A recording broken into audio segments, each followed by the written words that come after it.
20 years ago, the ADA mandated physical ramps into buildings.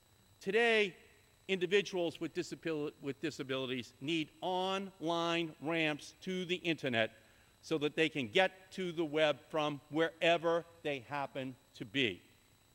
From the time of Helen Keller and Annie Sullivan, through the Americans with Disabilities Act, to closed captioning for television programs, and the ability of the deaf to make telephone calls, and now to the 21st Century Communications and Video Accessibility Act on the floor today, we've made important progress. We have moved from Braille to broadcast TV, from broadband to the BlackBerry. We have moved to ensure that in each area, and today we move to the internet to ensure that everyone in our country has access to this key information technology. Annie Sullivan used special language. She spelled in Helen Keller's palm. In the 21st century, we've moved from tracing letters of the alphabet in a palm to navigating a Palm Pilot. And we must make sure that all of these modern devices are accessible. Annie Sullivan was an incredibly dedicated and determined teacher. Now technology needs to be the teacher, the constant companion, providing instruction and access to the world and opportunities that otherwise would be out of reach. By age 10, Helen Keller had mastered reading, Braille, and manual sign language. She then wanted to learn how to speak. At the Horace Mann School for the Deaf in Boston, Helen took lessons. Then Annie took over and worked with Helen. Helen did learn to speak.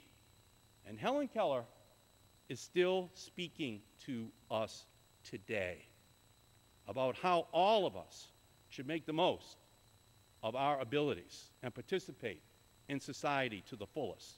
But we need the technologies to make that possible for every American.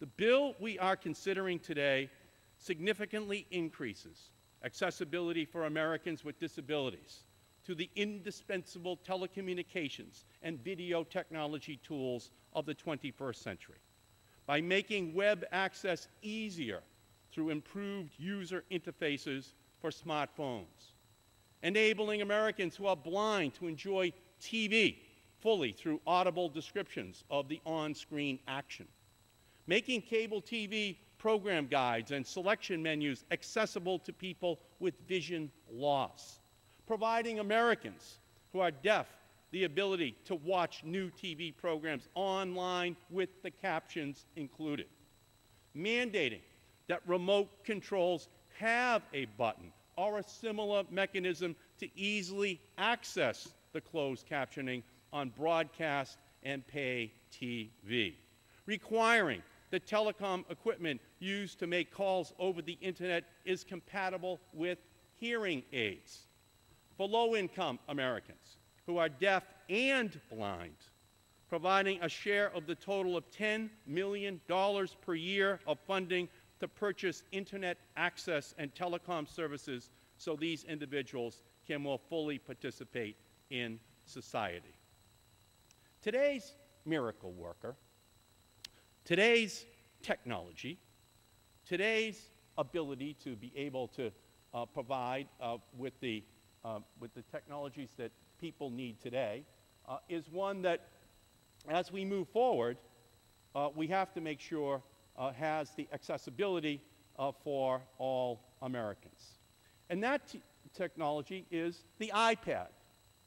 The iPad is something that today makes it possible for Annie Sullivan and Helen Keller to be able to access with a touch the technologies that the Helen Kellers and Annie Sullivans of today need in order to be able to communicate with each other and with all of the rest of us.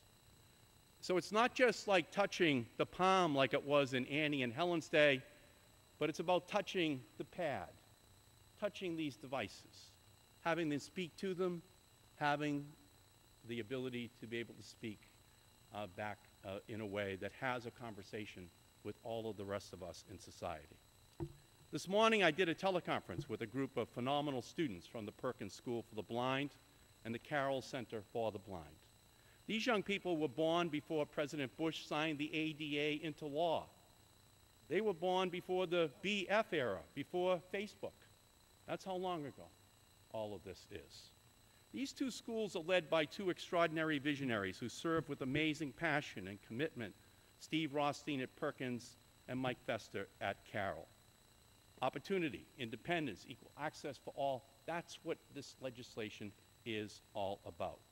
These are timeless American values that were as relevant when Annie Sullivan and Helen Keller were working together as they are today. When we maximize participation for all Americans, we move forward as a country.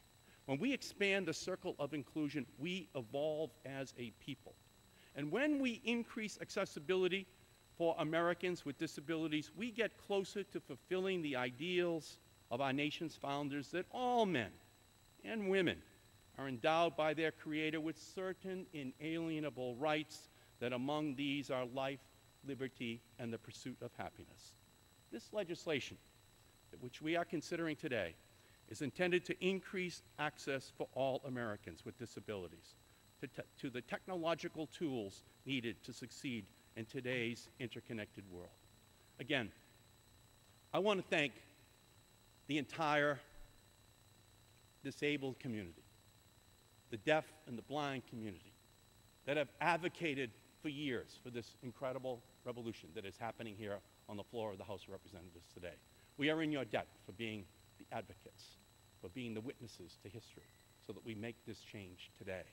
And again, I want to thank Mr. Waxman, Chairman Waxman, Mr. Boucher, Mr. Barton, and Mr. Stearns, and all the members who worked together in order to make today the great historic success which it's going to be. At this point, Mr. Speaker, I would like to reserve the balance of my time.